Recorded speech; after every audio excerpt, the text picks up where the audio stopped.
Hi, everyone. I'm Jenny Robertson, founder of the On Purpose Woman Global Community and founder and publisher of On Purpose Woman magazine. I'm here to share the speaker portion of our Connections Over Coffee gathering of the On Purpose Woman Global Community. Rebecca Beall is speaking on mindfulness and personal reflection as a foundation for restorative practices. Rebecca is an educator who lovingly holds the vision of the divine expressed individually for all people she touches. Rebecca currently teaches elementary school and graduate school. She also creates, teaches, and facilitates courses and workshops on topics such as the sacred feminine, mindfulness as a foundation for social justice and restorative practices, self-care, and healing. She is a spiritual coach and counselor, and her contact info is in the write-up for this video. So, Rebecca, thank you for being here, and start when you're ready. Ginny, thank you. Thank you very much. I'm just thrilled and honored to be here, talking about one of my most favorite and really mind-blowing and life-changing practices in my own life. I'm here to share and inspired to share why I'm so passionate about women creating, growing, and practicing a practice of mindfulness. As John Kabat-Zinn, who is often coined called the champion of mindfulness, the godfather of mindfulness, mindfulness-based stress reduction in this country. He talks about mindfulness as a practice of being where you are, paying attention to what is going on right now with intention. And so that's what I want to talk about a little bit. As we move through our lives as women, often exploring and exposing our vulnerable sides, we're living in a world that requires innovative and creative, caring attention. So we must be committed to our own mental and emotional care. We are connected to each other, after all. We belong to each other. I believe that any change that we want to see anywhere in our world can only come from healing ourselves, shifting our own perspectives, and broadening our vision of what is possible. And so that's what allows this growth to happen, is broadening our vision of what is possible, allowing more and more creative ideas and greater visions of what's possible in our world. Mindful practices, including meditation, they are a critical part of this. And as Gandhi has said, we have to be the change you want to see in the world.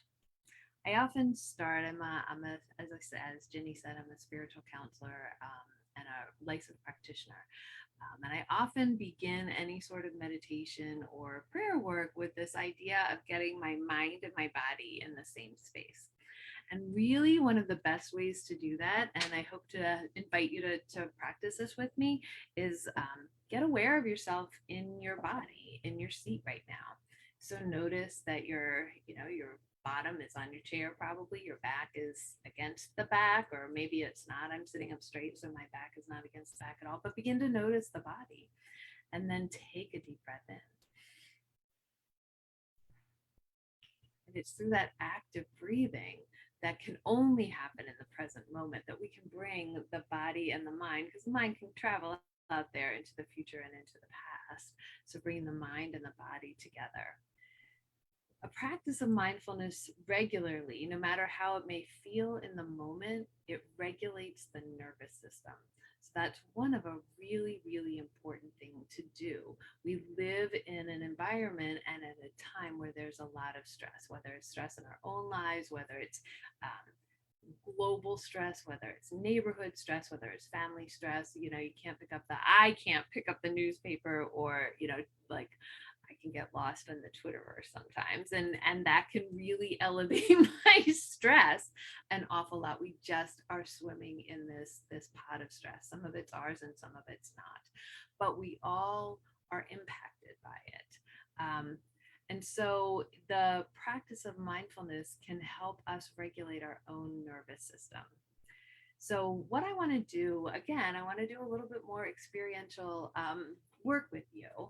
And I'll talk a little bit about the fight or flight or flee response. When we are in stress, our breathing can get really shallow and it gets a little bit faster. When we are safe, when we feel safe in our bodies and we're safe in our environment, which most of the time we are. I'm not talking about, breathing to make our unsafe environment safe. That's not it. When we have a stress mechanism for a reason. So I had told my small group I was driving on the highways down to Tennessee the other day, and these trucks were really, really scary. They were really speeding and sort of dangerous in the way they were passing, and I felt my stress level raise. And what that did is it kept me hyper focused on the road and hyper focused on what I was doing, so that adrenaline helped me get to a safe place. It didn't help. Then I still had adrenaline coursing through my body when I was in a safe place. So I had to reduce that. My breathing, it was okay during that time that my breathing was shallow. It was okay during that time that my breathing was a little fast, because it was keeping me aware, it was keeping me alert, and it was keeping me focused. But when I got to a safe place, and then I didn't want or need all of that adrenaline going through my body. So then it continued to make me uncomfortable, and I didn't want to be hyper focused. The feeling in the back of your shoulder, the back of my shoulders, and all of that stress. I didn't need that anymore. So I needed to do something to get rid of that stress. So as I told my group, I did an activity where I sang at the top of my lungs, because that can help get some that actually is one of the things that will help diffuse the stress response and resolve the stress response, is singing. But then the other part that really is important is working on breathing. So if as humans, we can regulate our breath. And when we regulate our breath, if we breathe out longer than we breathe in, it is a signal to our nervous system that we are safe. When we are unsafe, it is physically impossible to breathe out longer than it is to breathe in. So I'm going to invite us to do that. So I'm going to ask us to take a deep breath for maybe 4 counts, I'll count it, and then breathe out for 8. And really notice in your body if you're feeling that if any sort of letdown. So get comfortable and let's breathe in. 2, 3, 4, and out. 2, 3, 4, 5, 6, 7, 8. That might be a little long if it's uncomfortable for you, but the key is to breathe out longer than breathing in. Breathe in, breathe out. Breathe in, breathe out. And just a couple of rounds of that, my hope is that you could feel your body just relaxing a little bit.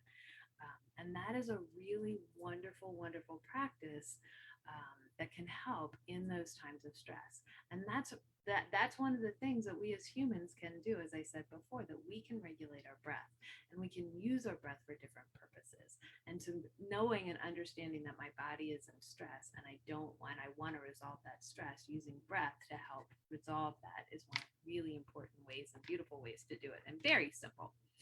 So I started my own mindfulness journey years ago through my own really tragic divorce. I had a really tragic divorce, and I was a single mother to a baby. And I committed to this practice of figuring out how I could heal myself and become this mother really that I wanted to be. And so that started my journey, and mindfulness has always been a really important part of that. And one of the other things that happened shortly after that is I got a stress-related illness, and then it put the need for some mindfulness and meditative practices into my life really on purpose. And so those things have helped. And I've noticed that over the years, my reactions as I remember some reactions in the way I react now are so completely different.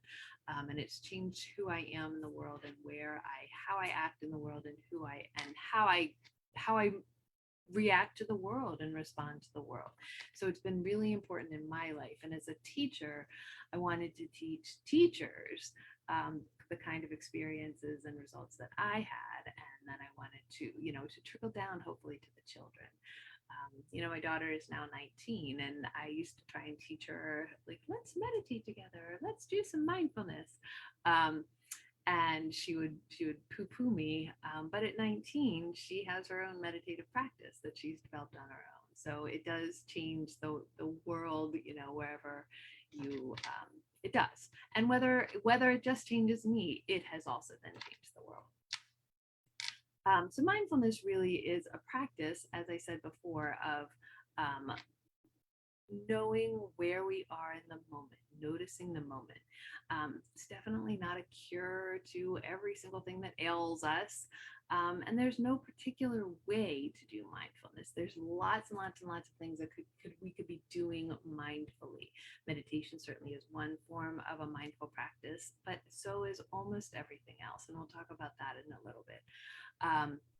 It's not really about being blank or, forgetting everything that's going on. One of the things that really changed my perspective and my view as a meditator and a mindful practicer is this idea that mindfulness and meditation isn't about clearing my mind. It's about noticing my mind. It's about noticing my thoughts. It's about, oh, whoa, there's that same thought that I've had 7,000 times popping up again. Because one of the things that we know about our thoughts is we have hundreds and thousands of thoughts a day. Almost all of them are habitual, and almost all of those are negative. And they're subconscious sometimes. They happen so fast. So a practice of mindfulness can help us begin to notice those thoughts. Oh, there it goes again, without sort of judging them. And it is not necessarily a stress reduction technique. There are mindfulness practices that we use to resolve stress, but it's not necessarily you need some mindfulness because we're under stress. Because stress is a part of life, as as my driving example explained, it should be a part of our lives. But so also should be this stress relieving, and then also this sort of care and practice. Dan Harris, who is he's a I don't know, CBS or NBC commentator on the news. He's a newscaster. He had a panic attack on the air several years ago, and that started his journey to mindfulness. And one of the things that he always talks about, and it's in a really cute little video, if you want to see it, I can find the link and send it to you. He talks about how, maybe 20 or 30 years, the way that 40 years ago, if somebody was running, everybody would be like, what are you doing? And now exercise is just a part of our vernacular of our lives, of what we should be doing. He talks about how in 30 years, meditation will be a part of that too. Like everybody will be meditating and not even thinking, how could you get through life without that sort of practice?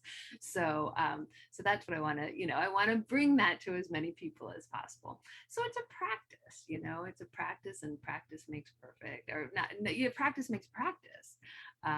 So there's we have to sort of schedule it in, do it, pay attention to it. It's a practice. It's noticing whatever we're experiencing at whatever time. I'm going to go back to that time that I was, driving to Tennessee and I was scared. What I noticed is I was scared. A few years ago, I might have been like, ooh, I can do it, or being really mad or anything like that. But the bottom line is what I was scared. And so it was okay. I noticed I was scared, and that's okay. My body did what it needed to do to get me safe, but it's an okay thing to notice whatever experience is going on, whatever thoughts, sensations, experiences, as because they go away. A sensation, a thought, an emotion is not permanent. And sometimes they're not true. As we talked about, all of those unconscious thoughts that we have, many, many, many of them are not true, right? So then it begins to help us say, whoa, I don't think I need to believe that anymore. And it helps us relate to stress differently, as I just talked about, that stress is a thing that is useful, and then it needs to not be useful. But I still hold stress from times where, things that were stressful from when I was growing up, from my divorce, from all of those things. Those are no longer useful to me. So I have to resolve them. But the stress that I'm experiencing right this minute can, it is a useful thing for me. And then I can do something about it. And then a mindful practice can allow us to respond rather than react. So it gives us that micro moment of being able to choose something, whether it's different, whether it's not different, but to be able to choose what to do in the moment is the most incredible, powerful stance there is to be in. So I want to say, like, living right now as a global citizen is emotional labor, and mindfulness practice can be a woman's superpower. One of the really cool things, and I want to mention this here, I'm teaching a class through my Columbia Center for Spiritual Living. It is starting on October 3rd, and you can email me for more information about that. So it's a 6-week class around this, and we'll talk a lot about how mindfulness and emotional regulation will allow for this concept of addressing implicit bias and addressing some of our subconscious automatic thoughts that are impacting our society. So mindfulness allows for the concept that emotions are mental states. They're not demands for immediate action. And that's a really, really big deal to know that I am angry, I am sad, I am scared, I am whatever. I am experiencing that, not even I am. The power of words is powerful, but I'm experiencing fear right now. I'm experiencing anger right now. But it doesn't mean I have to necessarily do the first thing I want to do, which is scream at the top of my lungs at all the trucks on the road. No, it is, it allows me that it doesn't need immediate reaction.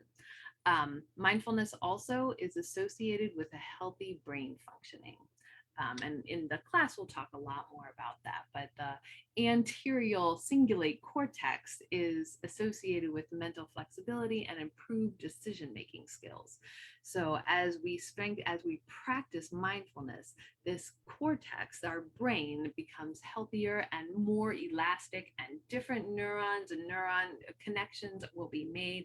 We were taught in school, and we were taught forever, it was that old thought that the brain sort of peaks at whatever age. You're at the peak of your life at 25 or whatever crazy number that was. And that's just not true. Brain science is showing that there's so much elasticity and so much continued growth and development that can happen, and we can be really deliberate about it. And a practice of mindfulness and meditation can assist us with that.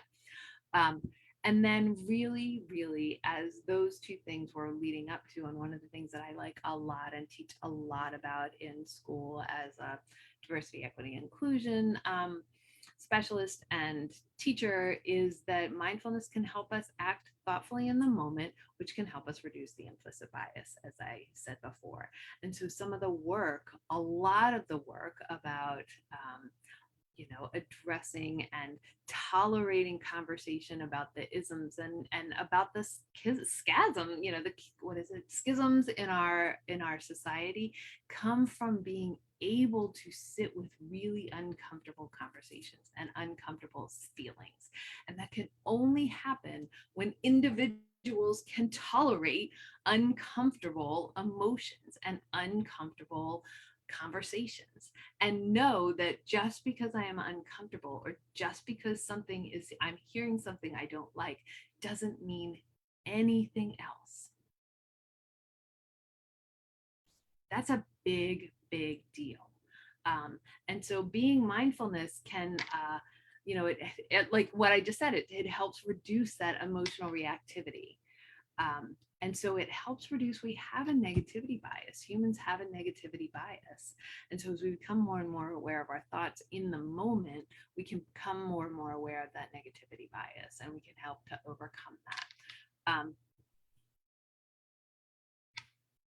So I want to give us one more practice of before I end.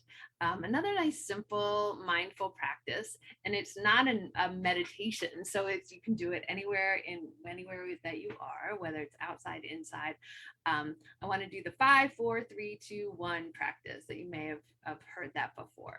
So the first thing, and I'll give a couple seconds between each one, is look around and acknowledge 5 things that you see. Like really name them, 5 things that you see.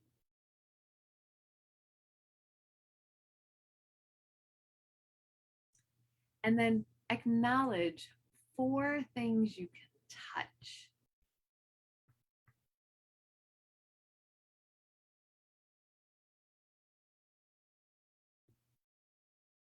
And acknowledge 3 things around you that you can hear.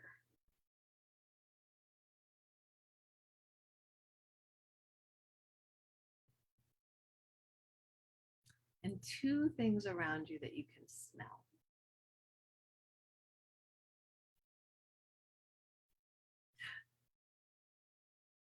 And I've changed this one. The traditional way is 1 thing that you could taste, but I really like this as acknowledge 1 positive thing about yourself right now.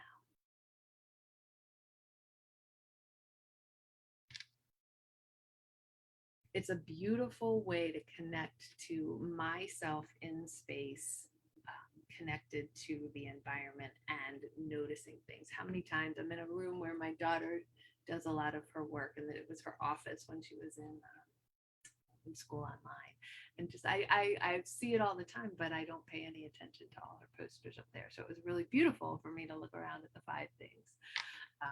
But being able to see, hear, touch things that we don't really notice. So really turning on all the noticing.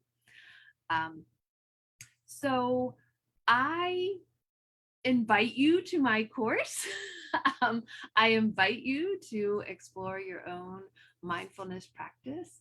And I appreciate the time that it's spending here together. Thank you.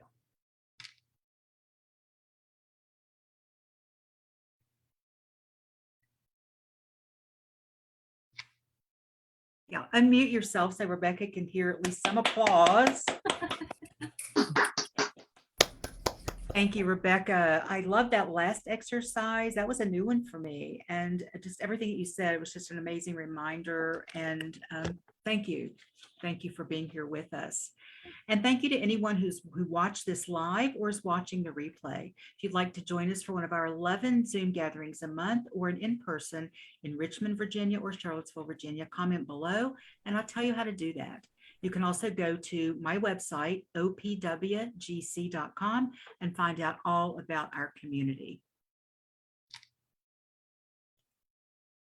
Wait a minute. Sorry, y'all.